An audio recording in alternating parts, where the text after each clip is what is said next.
guys, welcome back to my channel today. I am going to tell you my story, why I have a stepmom, and where my real mom is. But before that, there is something important I forgot to tell you. My parents are from London, and they first met in London. Something unexpected happened that day. Everything suddenly turned into chaos. My mom's health got worse very quickly while they were at the Italian restaurant. My dad immediately asked for help and called an ambulance.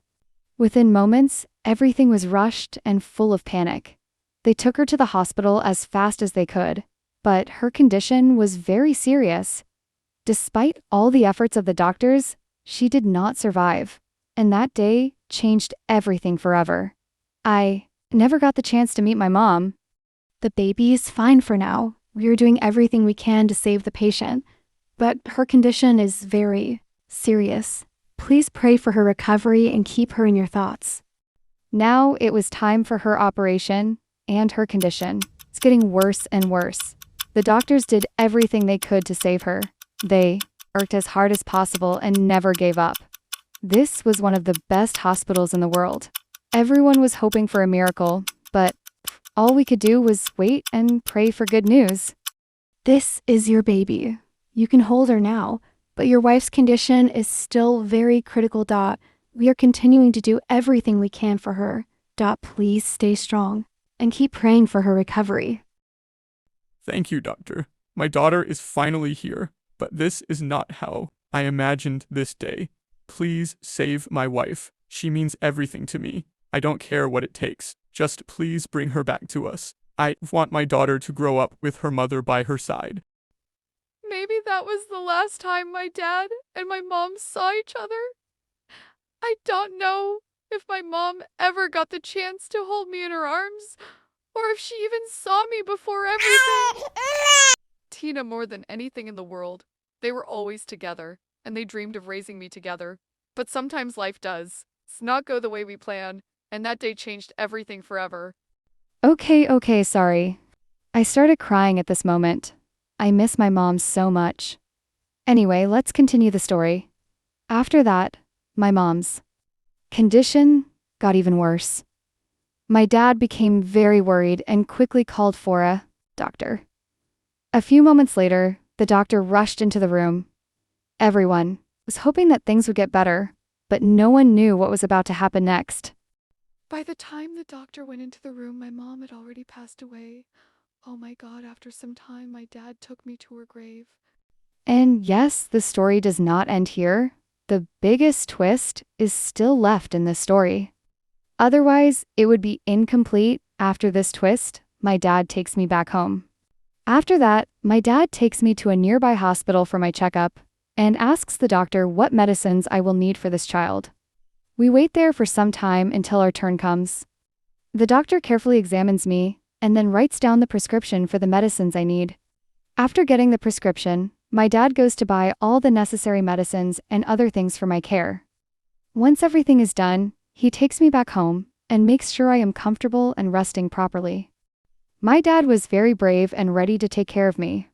He didn't leave me in an orphanage, but the twist was that a maid used to work at our house, and she still came that day. When she found out that my mom had died, she started jumping with joy. Her happiness had no limits. Slowly, and in a very bad way, she managed to make my dad fall for her and took advantage of the situation to make him hers. After that, she started doing very bad things. One day, she secretly mixed a drug in my dad's coffee, and because of it, my dad started feeling like he was falling in love with her. This was the worst twist of all. I wish my mom was still alive. I feel like crying. 3 years later, my dad even married the maid, by the way. Her name was Alice. Today was our last day in the city because my dad's job required us to move somewhere else.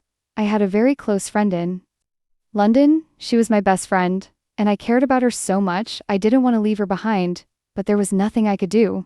Alice came over to us looking very angry. She grabbed my hand and made me get into the taxi soon.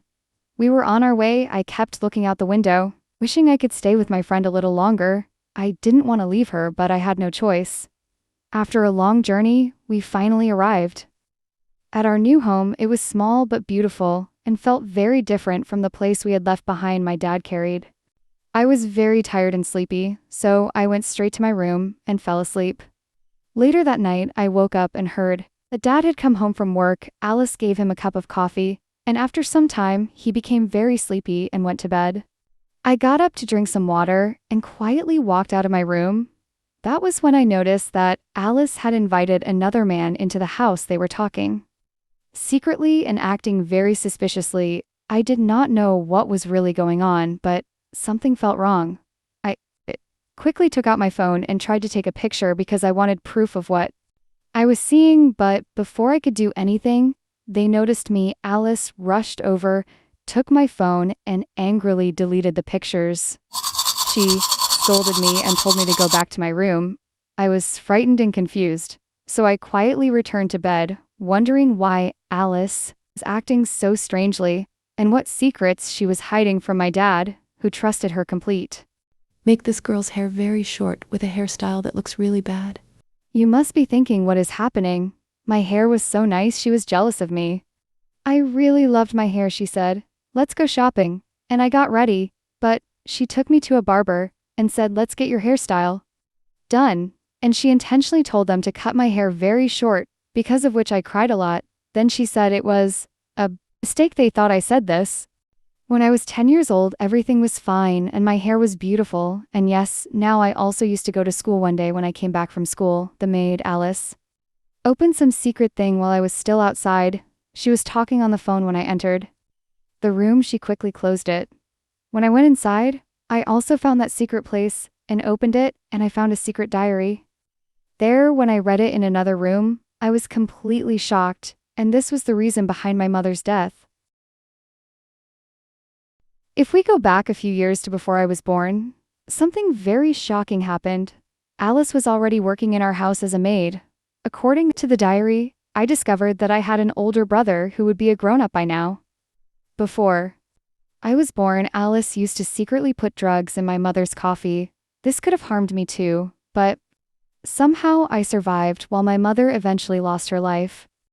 The diary revealed an even darker secret. One day, while my mother was sleeping and my dad was at work, Alice took my baby brother from the house and secretly gave him to a friend who lived at a farmhouse far away. Her friend wanted a child, and Alice handed my brother over to her.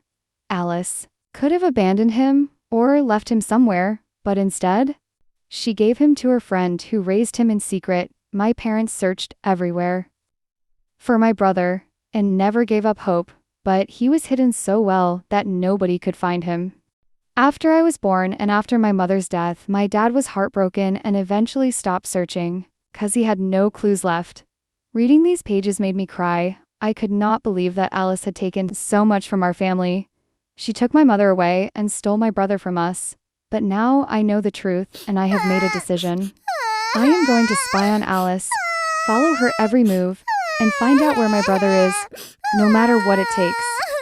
She walked into a very quiet and lonely street where snow was falling heavily. I was surprised to see where she was going, but I told myself that I would not give up and kept following her from a distance. She smiled at some people she met along the way, and I secretly took pictures as evidence. After a while, we arrived at a place that looked very familiar. Then I saw a young man who looked exactly like the boy in the picture from the diary. My heart started beating faster because I realized he was my brother. Then I understood that this was the same place mentioned in the diary and that Alice had been visiting him every week. I quickly went back home and told my dad everything. He read the diary and was shocked. I showed him the pictures, and he finally believed me. My dad called the police, and when they arrived, Alice was arrested with all the evidence against her.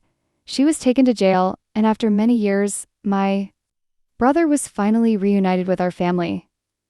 Now I am much older and wanted to share this story with all of you. Thank you for listening. Bye-bye. I'd see you in another story someday.